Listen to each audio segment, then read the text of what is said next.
오늘 말씀은 이사야서 43장 14절에서 19절 말씀 중심으로 길을 내시는 하나님이라는 큰 주제로 첫 번째 시간입니다. 광야의 길을 내시는 하나님이라는 제목으로 말씀의 은혜를 함께 나누겠습니다. 여러분 중에 혹시 바둑을 좀 알고 좋아하시는 분들이 계신지 모르겠습니다. 저는 바둑에 대해서 잘 알지는 못합니다. 관심은 있었는데요, 잘 두지는 못합니다. 초등학교 다닐 때 바둑반에서 한 2년 정도 제가 선생님의 지도를 받아서 다른 친구들하고 바둑을 두었던 기억이 있습니다. 어느 날 방학 때였는지 명절 때였는지 확실하지는 않지만 시골에 갔는데 제 고모부께서 바둑을 참 잘 두셨습니다. 그래서 고모부하고 바둑을 두었던 기억이 있는데요. 바둑의 특징이 길을 만들어 가는 것 아니겠습니까? 그래서 상대방이 들어오지 못하도록 길을 만들어서 집을 견고하게 짓는 것, 그래서 집이 더 큰 사람이 이기는 것, 그것이 이제 바둑 아니겠습니까? 그런데 바둑을 잘 두지 못하는 저로서는 고모부께서 바둑을 참 잘 두셨는데 그저 눈에 보이는 대로 하나하나 이렇게 돌을 놓고는 했습니다. 그런데 바둑을 잘 두셨던 고모부께서 얼마나 방어를 잘 하시는지 몰랐습니다. 또 제 스스로 견고하게 집을 다 지었다고 생각했는데 번번이 뚫리는 일도 있었습니다. 결국 보기 좋게 지고 말았던 것이죠. 바둑의 그 고수들의 특징을 보면 몇 수 앞을 본다고 합니다. 잘 못 두는 사람들은 당장 이 눈앞에 그 다음 수, 사실 그 다음 수도 보고 두는 것이 아니라 보이는 대로 여기에 두면 좋겠다 이렇게 생각하면서 두는 것 아니겠습니까? 그런데 바둑의 고수들은 앞을 내다보는 것이죠. 한 수 앞만 보는 것이 아니라 몇 수 앞을 보는 것입니다. 그래서 바둑을 얼마나 잘 두느냐는 얼마나 앞을 내다볼 수 있느냐에 따라 달라진다는 것입니다. 바둑을 잘 두지 못하는 사람들은 앞만 보지만 바둑을 잘 두시는 분들은 멀리 심지어는 몇십 수 앞까지도 그렇게 본다는 것이죠. 신앙생활에 있어서도 마찬가지입니다. 우리는 앞을 내다볼 수 있어야 할 것입니다. 앞으로 어떤 일들이 일어날 것이고 그럴 때 어떻게 대처해야 할 것인지, 특별히 하나님의 말씀을 통해서 앞을 내다볼 수 있는 안목, 그것을 영안이라고 하죠. 영안을 우리가 가져야 하는 것이죠. 오늘부터 10월 기도의 11조를 맞이하여서 길을 내시는 하나님, 길을 내시는 하나님, 참 제목이 인상적이고 멋지지 않습니까? 이런 주제의 설교를 아마 많이 들어보셨을 거예요. 길을 내시는 하나님. 하나님은 우리의 몇 수 앞을 보시는 하나님이시죠. 우리는 내가 당장 두어야 할 그 한 수밖에 보지 못하겠지만, 그러나 하나님은 몇 수 앞을 보시면서 길을 만들어 가신다라는 것을 기억해야 하는 것입니다.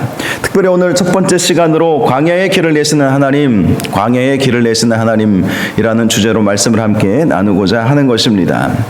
오늘 우리가 읽었던 본문의 말씀은 페르시아 왕 고레스에 의해서 바벨론이 무너지게 될 것임을 예언해 주시는 말씀입니다.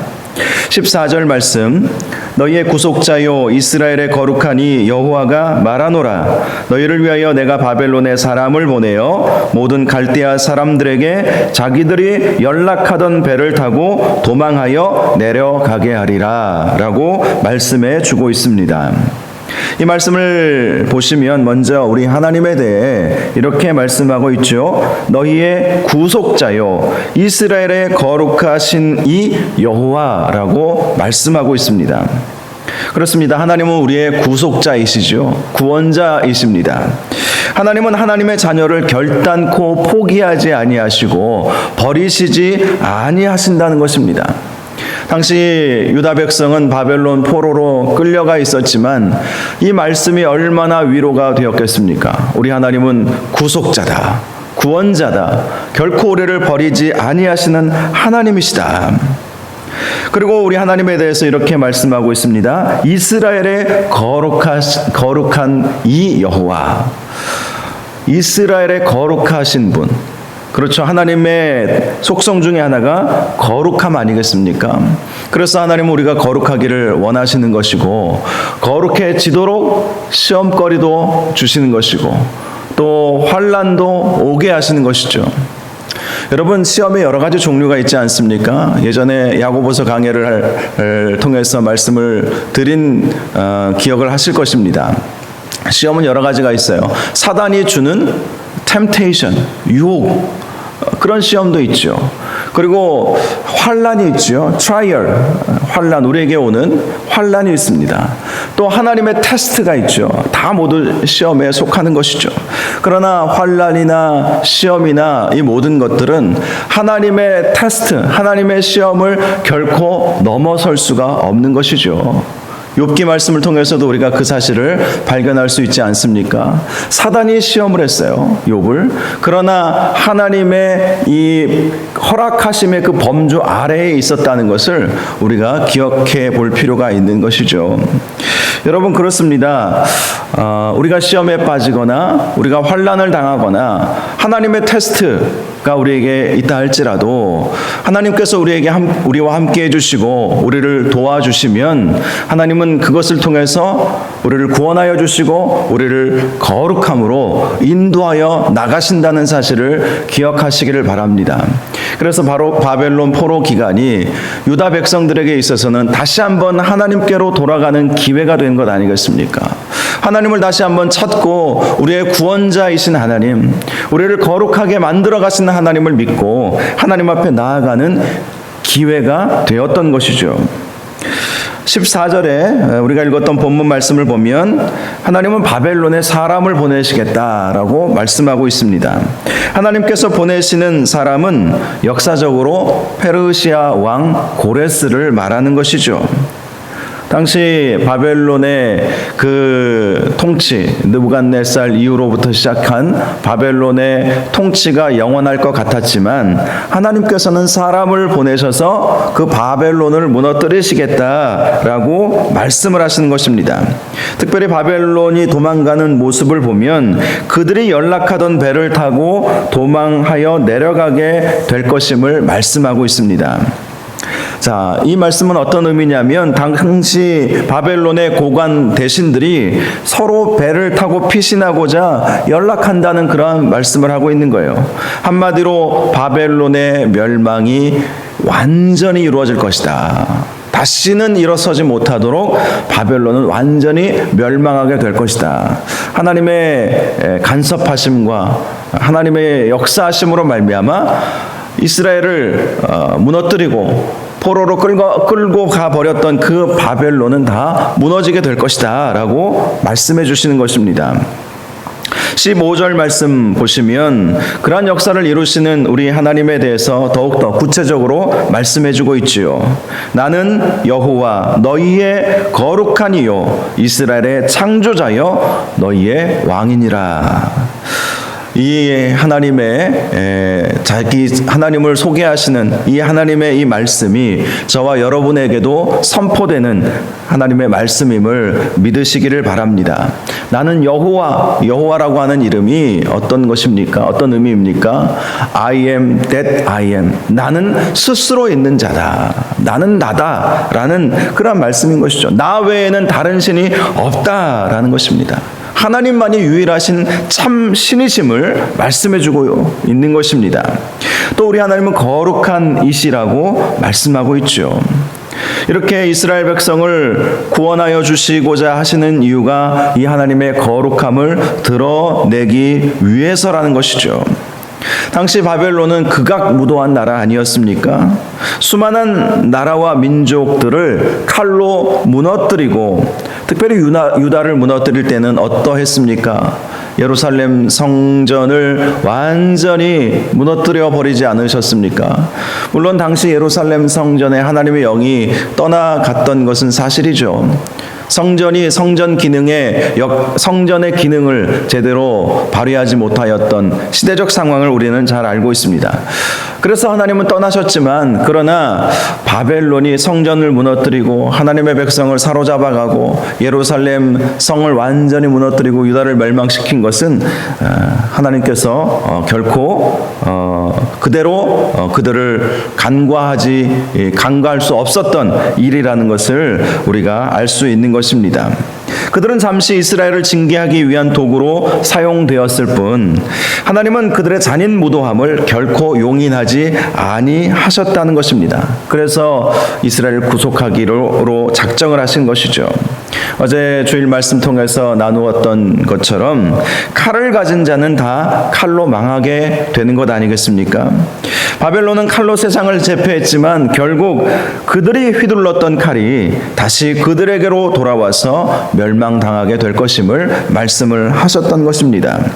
또 우리 하나님에 대해서 이스라엘의 창조자요 우리의 왕이시라, 창조자요 왕이시라라고 말씀하고 있습니다.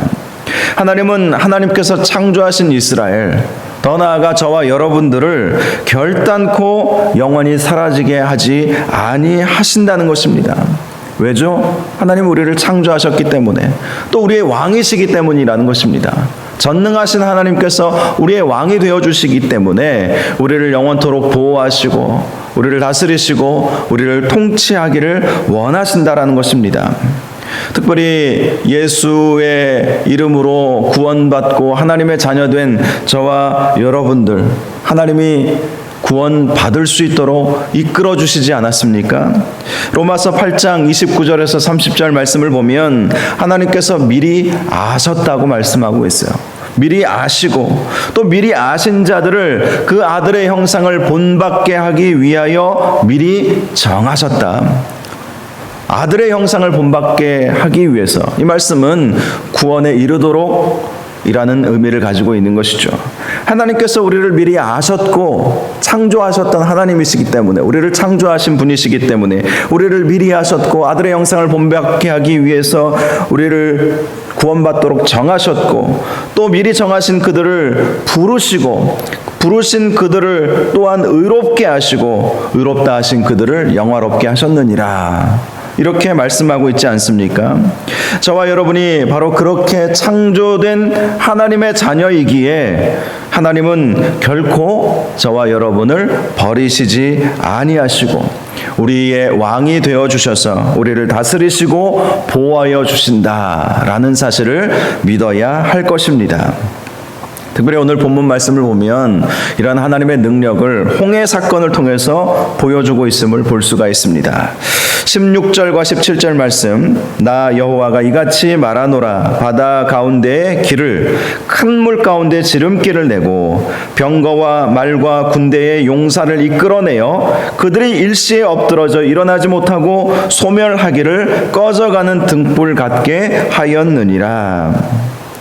잘 아시겠지만 당시 이스라엘 백성들 출애굽하는 놀라운 기적을 경험하지 않았습니까?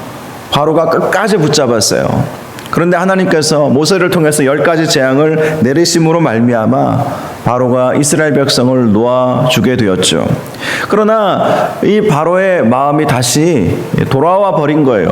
저들을 놓아주고 싶지 않은 그 마음이 다시 들어오게 된 것이죠. 그래서 놓아주었던 이스라엘 백성들을 다시 붙잡기 위해서 쫓아오게 되었던 것입니다. 하지만 이스라엘 앞에서는 홍해가 앞을 가로막고 있었습니다. 앞으로 나아갈 수도 없고 뒤로 돌아갈 수도 없는 진퇴양난의 위기에 빠진 것이죠. 앞으로 가면 물에 빠져 죽을 것이고 뒤로 가면 애굽 군대에 의해서 죽게 될 것이고, 돌아가자니 길이 없는, 정말 어찌할 수 없는 상황을 맞이하게 되었던 것입니다. 그런데 그때 어떤 하나님의 역사가 이루어졌습니까? 바다 가운데 길을 내신 거예요. 바다 가운데 큰 물 가운데 지름길을 내셨다라고 말씀하고 있습니다. 당시 이스라엘 백성이 홍해를 돌아가기로 선택했다면 그들은 필경 애굽 군대에 의해서 다 붙잡히고 말았을 것입니다. 그러나 우리의 창조주 하나님, 구원자이신 하나님께서 홍해에 길을 내어 버리신 거예요. 출애굽기의 말씀을 보니까 그 길은 마른 땅과 같이 단단하게, 사실 이 물이 이렇게 지나갔다고 해도 질퍽질퍽하면 걷기가 쉽지 않았을 거예요. 그런데 하나님께서는 이 물을 기둥으로 만들어 버리시고 바람을 불어 넣어 주셔서 단단하게 지나갈 수 있도록 그렇게 만들어 주셨다는 것입니다. 그리고 그 길은 지름길이었던 것이죠. 그 길을 넘어가서 이제 광야로 또 가나안 땅으로 갈 수 있도록 길을 만들어 주셨던 하나님을 말씀해 주고 있습니다. 반면에 애국 군대는 그 길로 들어갔지만, 이스라엘 백성들이 지나갔던 그 길로 갔지만 하나님께서 다시 물을 덮어버리시지 않으셨습니까? 그렇습니다. 하나님의 역사는 인간의 상상을 초월하는 것입니다. 그 누가 홍해의 길을 낼 것이라고 생각이나 했겠습니까? 아무도 그러한 생각을 하지 못했을 때에 하나님께서는 우리의 생각을 초월하셔서 이 그 큰 바다, 홍해 바다를 갈라버리시고 갈라버리신 그 땅 바닥을 마르게 하시고 그 길을 안전하게 지나가게 해 주셨다라는 것이죠. 하나님께서 길을 내실 때는 이렇게 길을 내시는 것입니다. 앞길이 꽉 막힌 것 같아도 하나님께서 작정하시면 그 길이 활짝 열려버리는 것이고 우리가 넉넉하게 안전하게 건너갈 수 있도록 만들어 가신다라는 사실을 오늘 말씀을 통해서 발견할 수 있는 것입니다. 그래서 하나님께서 이런 말씀을 하시죠. 너희는 이전 일을 기억하지 말며 옛날 일을 생각하지 말라.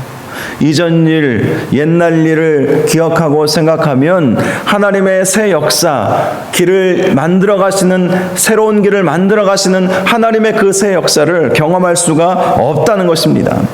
이 이전 일과 옛날 일은 두 가지를 의미한다고 볼 수가 있습니다. 첫 번째는 과거의 실패를 말하는 것이죠. 과거의 실패를 답습하지 말아라. 유다가 하나님께 반역하여 예루살렘과 유다 왕국이 멸망해 버렸지만 그러한 죄악의 실패를 다시는 답습하지 말아라.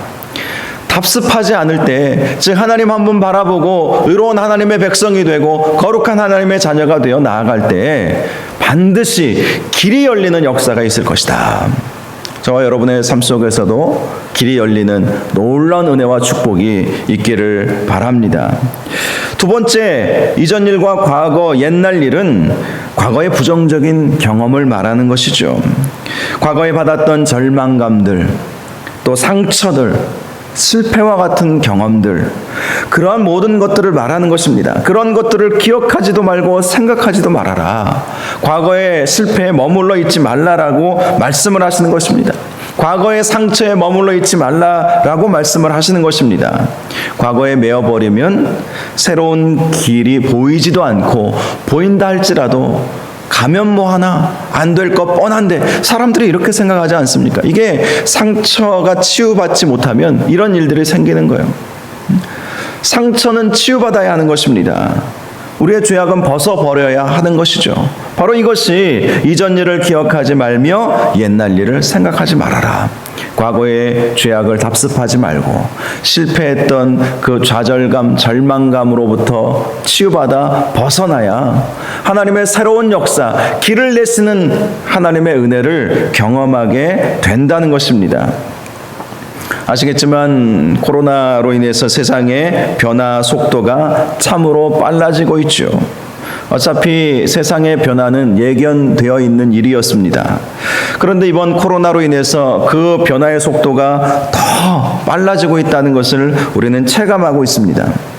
이로 인해서 우리가 어떤 삶을 앞으로 살아가게 될지 예견하는 것은 참으로 힘든 시대가 되어 버렸습니다. 사실 이렇게 된 원인도 두 가지죠. 먼저는 우리의 죄악 때문인 것이죠. 우리의 연약함과 불순종으로 이러한 시련이 우리에게 갑작스럽게 오게 되었다는 것이죠. 그래서 어떤 어려움을 만나게 되면 먼저 무릎 꿇고 하나님 앞에 회개하는 것이 필요한 것입니다. 회개의 자리로 하나님께서 이끌어 가는 것을 원하시기 때문인 것입니다. 다음으로 우리가 과거에만 머물러 있었기 때문에 하나님께서 우리를 채찍질하시는 것이죠. 달리는 말에 채찍질을 한다라는 말이 있지 않습니까? 그래서 세상이 빠르게 변화하는 이러한 때에 교회가 뒤로 물러나지 말고 과거만 답습하지 말고 이러한 빠른 변화의 시대에 앞서 나가야 한다 라고 말씀해 주시는 것입니다. 이것이 오늘날 하나님께서 우리에게 주시는 메시지가 아닐까 싶습니다. 요즘 교회들의 모습들, 제가 얼마 전에 친구 목사님들과의 만남이 있어서 함께 이러저러 이야기를 나누고 함께 교제를 나누었는데요. 그때 나눈 주제 중에 하나가 코로나로 인해서 교회 문화가 정말 빠르게 바뀌고 있다. 다 그렇게 말씀을 하시는 것이었습니다. 사실 교회만큼 변화가 더딘 곳이 어디 있겠습니까? 물론 우리는 불변하는 복음을 가지고 있습니다. 복음은 변할 수가 없는 것이죠. 그러나 세상은 변하기에 이 불변하는 복음을 변하는 세상에 어떻게 효과적으로 전달할 수 있는가? 이것은 사실 우리의 숙제이지 않습니까? 정말 이 숙제를 우리가 제대로 해내지 못하기 때문에 하나님께서 이런 코로나와 같은 이런 일들을 통해서 교회들을 깨우시는 것 아닌가, 이런 생각을 하게 되는 것이죠. 이번 일로 인해서 비대면 예배 드려라, 정부에서 그렇게 지침을 내리니까 처음에는 우왕좌왕 정부 지침에 반대하면서 우리는 그래도 모여서 예배한다, 이런 교회들도 많이 있었지 않았습니까? 초기에. 근데 지금 아예 법으로, 행정명령으로 아예 모이게 하지 못하니 대전 안에서도 또 서울권에서도 수도권에서도 강하게, 이렇게 전에는 예전에 막 모였지만 한번 이런 명령이 떨어지면 다 교회가 문을 닫는, 출입을 금지하는 그런 일을 우리가 경험하게 되죠. 그렇다고 교회의 본질인 우리가 말씀과 기도, 예배, 복음 전하는 것, 우리가 이것을 멈출 수는 없는 일 아니겠습니까? 그래서 정말 작은 교회도요, 몇십 명도 안 되는 작은 교회도 예전에는 상상도 하지 못했던 실시간 예배를 다 이 방법 저 방법 고안해내면서, 전에는 큰 교회들만 실시간으로 예배 드려서 멀리 타 지역에 출장 가 있다든지 해외에 가 계시다든지 그래도 자기 본 교회 예배에 다 참여했죠. 그런데 작은 교회들은 그런 생각조차도 하지 못했어요. 그런데 우리 교회만 해도 이번 코로나로 인해서 실시간 예배, 어쨌든 방법을 찾아가지고 예배 드리고 또 온라인으로 신방하고자 하고 이 모양 저 모양으로, 다른 교회들도 보니까 다 그렇게 변화를 하고 있더라고요. 그 모습을 보면서 참 교회가 이 변하는 세상에 발빠르게 대처하고 있구나, 하나님이 그렇게 이끌어 가시는 것 아닌가, 이런 생각을 하게 되는 것입니다. 여러분, 하나님은 길을 내시는 하나님이세요. 꽉 막힌 것 같았어도 예배 드리지 못하게 하는, 그러한 함께 모여서 예배 드리지 못하게 하는 이 대면 예배를 말하는 것이죠. 그런 상황이 온다 할지라도 하나님은 길을 만들어 가시도록 인도하여 주신다는 것입니다. 우리에게 지혜를 주시고 어떻게 해서든지 우리가 함께 예배 드리고 우리의 믿음을 잃지 아니하도록 길을 만들어 가시는 하나님의 모습을 오늘 본문은 우리에게 보여주고 있습니다. 19절 말씀, 보라 내가 새 일을 행하리니 이제 나타낼 것이라 너희가 그것을 알지 못하겠느냐, 반드시 내가 광야에 길을 사막에 강을 내리니. 여러분, 광야가 어떤 곳입니까? 길이 없는 곳이 광야죠. 길이 없는 곳이 광야입니다. 사막은 어떤 곳입니까? 물이 없는 곳이 사막입니다. 그런데 하나님이 말씀하시는 거예요. 길이 없는 곳에 내가 길을 내겠다. 물이 없는 곳에 내가 물을 주겠다. 물줄기가 흘러 내려오게 하여 주신다라는 것입니다. 우리가 가야 할 길을 보여주고 또 우리가 그 사막의 물을 경험함으로 우리의 심령이 촉촉히 적셔지는 그러한 은혜를 경험하도록 해 주시겠다고 말씀하시는 것입니다. 이 일이 가능한 이유가 무엇이겠습니까? 우리 하나님은 창조주 하나님이시기 때문 아니겠습니까? 창조주 하나님. 세상 모든 만물을 창조하신 하나님께서 광야에 길 내는 것, 사막에 강을 내는 것, 그거 사실 쉬운 일 아니겠습니까? 우리 인생에 광야와 같이 길이 안 보일 때가 있어요. 사막과 같이 물 한 그릇도 얻을 수 없는 그런 그 갈급함, 갈증을 느끼며 살아갈 때가 있습니다. 그러나 우리 하나님은 창조주 하나님이세요. 구속주 하나님이세요. 그 하나님이 하시지 못하실 일이 무엇이 있겠습니까? 꽉 막힌 일이라 할지라도 하나님은 뚫어가시는 거예요. 이 새벽에 그 하나님을 믿고 그 하나님 앞에 기도할 수 있는 귀한 시간 될 수 있기를 바랍니다. 말씀을 마치겠습니다. 지금 우리가 코로나 시대와 같은 광야의 길을 걸어가고 있지만 하나님은 지금도 살아 계십니다. 살아 계셔서 역사하십니다. 보라, 내가 새 일을 행하리니 이제 나타낼 것이라. 저와 여러분의 삶 속에서도 하나님은 반드시 새 일을 행하실 것입니다. 반드시 꽉 막힌 것들을 뚫어버리고 없는 길을 만들어내시고 사막에 물줄기를 흐르게 하시고 새 생명이 숨쉬도록 만들어 가시는 역사를 저와 여러분의 삶 속에서 반드시 이루실 것입니다. 그 사실을 믿고 이 새벽에 기도하는, 특별히 기도의 11조 기간을 통해서 열심히 하나님 앞에 기도함으로 묶여진 것들이 풀려나는 놀라운 역사가 있기를 주님의 이름으로 축복합니다. 우리 말씀 생각하면서